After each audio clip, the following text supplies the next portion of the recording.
All right, Carol, take it away. Thank you, Sheila. So as Sheila said, my name is Carol. I'm a senior researcher with Data Driven Enterprises, and I also have Catherine Dunlap on the call with me. She is the data analyst, and we are contracted with the Wyoming Department of Education to collect the Indicator 14 post-school survey data. So this is part one of a two-part webinar series to go over the Indicator 14 collection on the Wyoming SpedLink site. And today I'm going to go over the student information collection. Then on May 9th, I'll guide you through the process for conducting the phone interviews.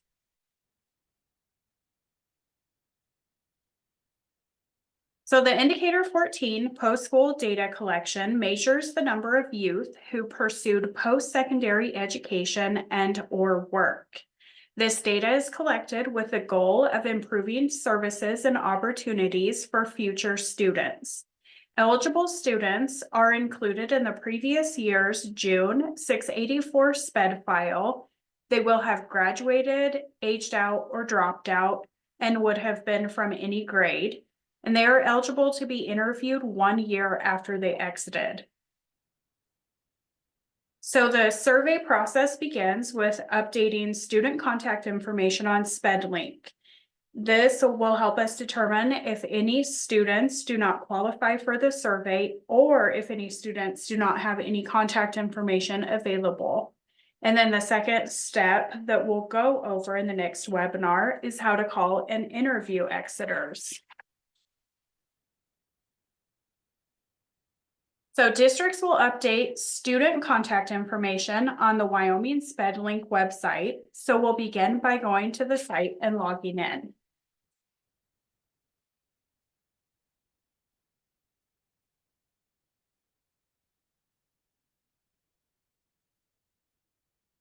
So once you are logged into the site, go to the collections menu on the left side of the screen and select Indicator 14. Once you are in the Indicator 14 collection, you'll see the list of your students in the table. So make sure the 2023-24 Indicator 14 option is selected in the collection drop-down menu. If you want to view the list of students from last year's collection, you can choose a different collection year in the drop-down menu. However, you won't be able to edit any information from previous collections. So above the table, you'll see a collection of blue buttons. These include the instructions that you can click on, and it'll show you how to download, upload the Excel spreadsheet, enter data directly into the table. Then to access real-time reports, click on the blue preliminary reports button. You can use the response rate report to track your progress as you update student contact information.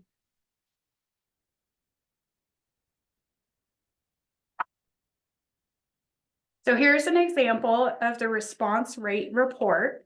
The number of exiters in population column shows the number of students with exit codes of graduated with certificate, graduated with diploma, dropped out, and maximum age eligibility on the previous year's June 684 special education file. The number with contact info shows the number of exiters with phone numbers or email addresses in the student table. The number without contact info column shows the number of students without phone numbers or email addresses in the student table. The number of do not call column shows the number of students who are deceased or returned to high school. And then the last three columns show the progress of the interviews, and we'll go over that in the next webinar.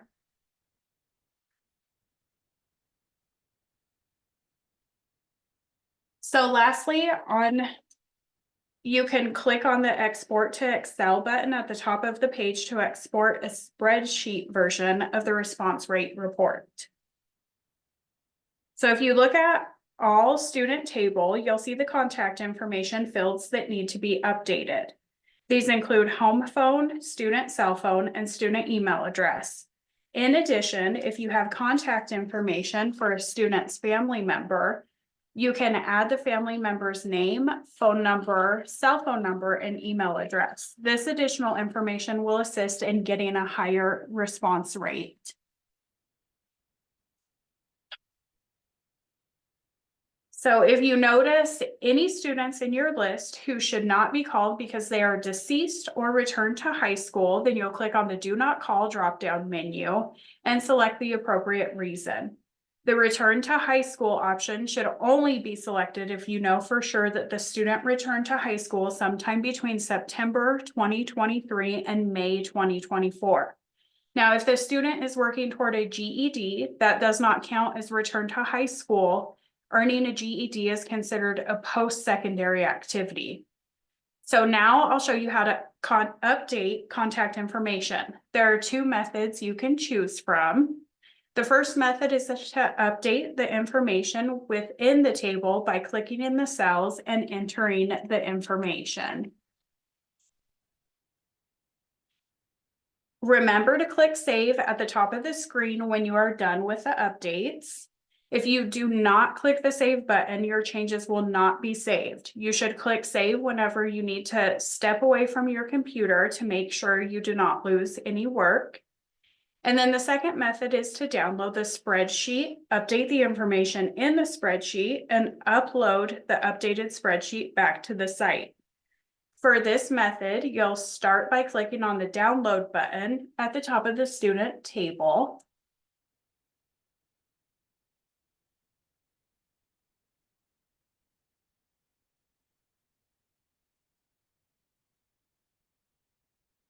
So the downloaded spreadsheet will include all of the fields from the table on the site. You must use the downloaded spreadsheet or the upload will not work. And you don't want to alter any tab names, column names, or any WISER IDs. So the downloaded spreadsheet tend to have a yellow bar across the top with a button that says Enable Editing. You'll want to click on this button to edit the spreadsheet. So now you can start updating the spreadsheet. You will need to save the spreadsheet to your computer in order to upload it later on. To do this, use the F12 key on your keyboard or go to File and click Save As.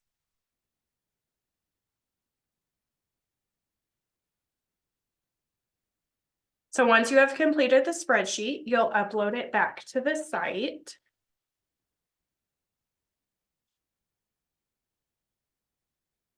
To upload the spreadsheet, click on Upload button at the top of the table to locate the Excel file on your computer.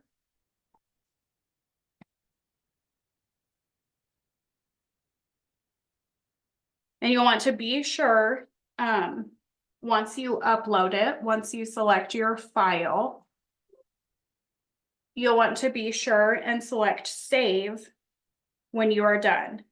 If you do not have contact information for a student, do not enter NA, 0, or anything else in the phone number or email address fields.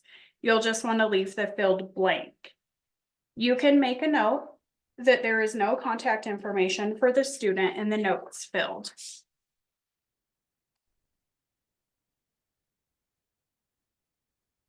So you can start updating student contact information on this site today. And we ask that you be finished by April 30th. If you have any technical questions about the site, you can contact Catherine Dunlap from Data Driven Enterprises. And if you have any content questions about Indicator 14, you can contact Sheila Tamala from the Wyoming Department of Education. And does anybody have any questions?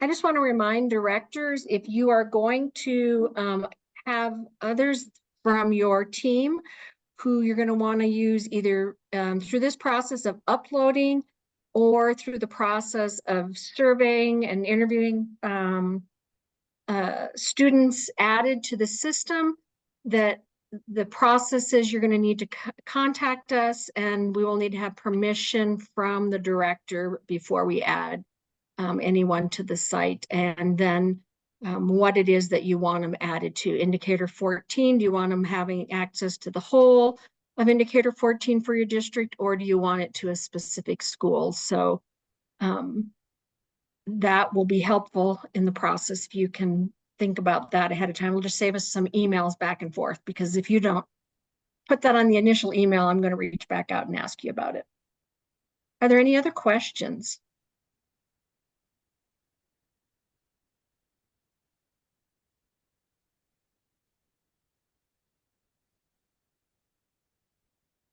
All right, so as Carol said, we need it.